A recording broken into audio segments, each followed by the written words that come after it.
What's up everyone? Alex here. Welcome to part 2 of our newest monthly series, Backlog Wrap-Up. I am overwhelmed by the amount of support and comments you posted in part 1, and in my hubris, I initially thought that I could individually respond to every single comment before I posted this video. That said, I hope that you were able to take the time to browse through the comments and read through some of the games our community has been playing through. If not, I highly encourage you to go back to part 1 and check them out. If you're merely here for the contest, I won't waste your time. I'm going to announce the winner of the contest right now. To be perfectly transparent, while this video is scripted in its entirety, the following footage determining the winner was not added until most of the video was made. This was to ensure that any last-minute entrants could be considered for this prize. So, let's find out who the winner is, shall we?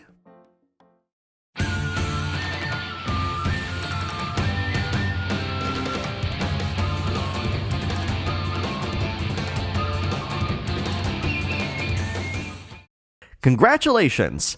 Please post a comment below to receive instructions on how to claim your prize. I encourage people to reply with their own congratulations as well. Now, before we go and read from the top 3 comments and questions from part 1, I want to share a comment and my reply to it with you all. This specific comment was from Majora T. They write, "In the future, I think you should encourage the same kind of community question and interaction, but without the idea of a contest behind it.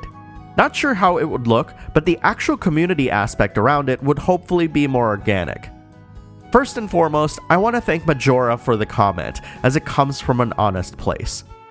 Part of the reason why this backlog wrap-up has a contest to give away a game is because I genuinely want to give back to our community. It's thanks to you that I continue to do what I do, and if you've read some of the public Patreon posts I've posted in the community tab and Twitter over the past month, you'll know that many decisions I make for the channel were deliberate and given much thought behind it. My personal goal is to be able to do a giveaway for every backlog wrap-up. And while, I'll be honest, I don't have any contests or giveaways lined up for the next one, I do hope to be able to make a tradition out of it as we grow together. To that end, I'm extremely proud of our community, and whether you're just here for the contest or found us via my videos, I still consider you a part of it. And as far as the giveaway next month, fingers crossed that I can get one for that. With that out of the way, let's move on to our top 3 comments. There are some really long comments there, and while I've read and responded to them personally, in the interest of time, I will only be reading their questions. That said, I once again recommend revisiting the comments of part 1 of this series. I'm probably going to be there, responding to all your comments as well. This first comment is from Alec Martel. They write, "What are one or some of your favorite games based on anime? Or what's an anime you would like to see a game based on?" The game that first comes into my mind is Ranma 1/2 Super Battle for the SNES and Super Famicom. When I was a teen, I actually found a SNES cart with an English patched ROM of the game at my local video rental store, and played it for days. I had originally played it in Japanese before, so I was really surprised that I found one that was fully translated. Best of all, it played a lot closer to Street Fighter 2, albeit with slowdown, but it was very close to what a perfect video game adaptation of an anime would be for me. Now, to your next question, Scott Strickert, Yakuza's localization producer at Sega, mentioned in an interview that he'd love it if RGG Studios did their own take on JoJo's Bizarre Adventure.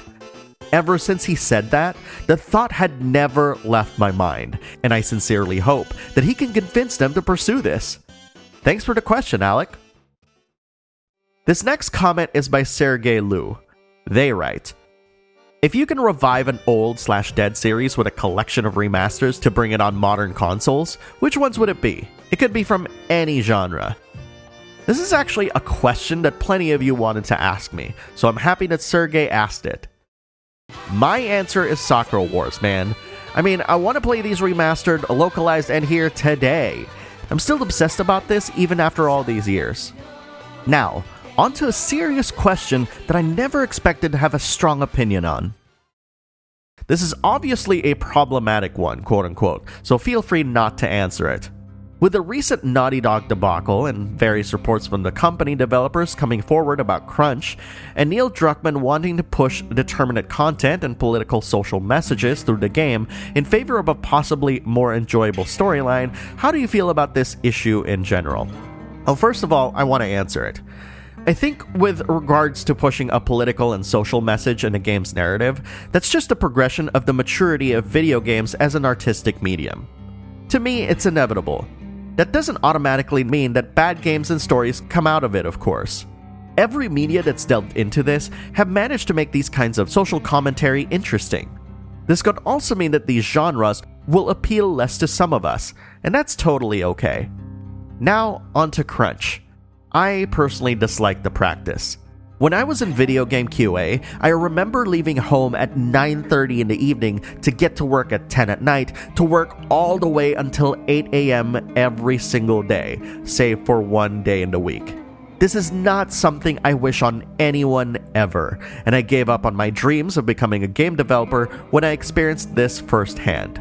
That said, I personally believe that there is a balance to be had here, and I'll eagerly point out what Japan is doing. No doubt you've heard the word karoshi, meaning overworked death.